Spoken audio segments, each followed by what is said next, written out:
Туғандар, ассаламу алейкум. Дағы өте чоң жақшы жаңылық 21 февраль 2025 жыл Ноқат шаарындағы бүгінгі түстен кейінгі курс достар. Лайктың санын 4-5 мыңдан ашырайлы бұйырса өте чоң сүйінші. Рубль түстен кейін дағы көтерілді. Бүгін ертеменен 97 жарым елі азыр болса уже 98 болды. Байчин банкта 98 доллар 87.30, евро 91.00, қазақ теңгесі болса 0,115 сату уже бірден ашып кетті бұйырса. Өте жақшы, дағы жақшы жаңалық бұйырса. Бүгін елі бірге шығады деген жақшы үміттеуіз рубль алға деп комментарийға жазып қойыңыздар. Ушыл біздің Байкеж YouTube каналға сөз қатталыңыздар. Сіздерге ардайым өз уақытында пайдалы видео курстарды шығарып тұрауыз. Өте қызық болды туғандар. Бүгінгі жұма күніңдер барыңыздарға марек болсын.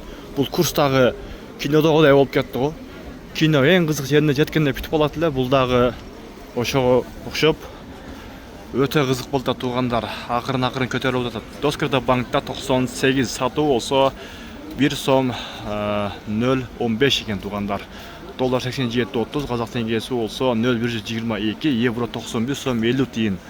Ақша алмаштырушы админкаларда дағы 98. Өте чоң жақшы жаңылық. Погода сон туғандар. Күн өте сон açılды. Сөзсіз лайкты басып қойыңыздар. Бұйырса түстен кейін кешірек дағы шығарғанға әрекет жасайыз. Бұйырса бірге шығады деген үміттеуіз. Банк Азия банкта 98 екен. Ал эми Бишкек тараптарда бізден біраз өйдө жүрөт. Аны барыңыздар жақсы білесіздер. Банктардың бардығына 98 екен. Мына ушинтип видеобузду жыйынтыктайбыз.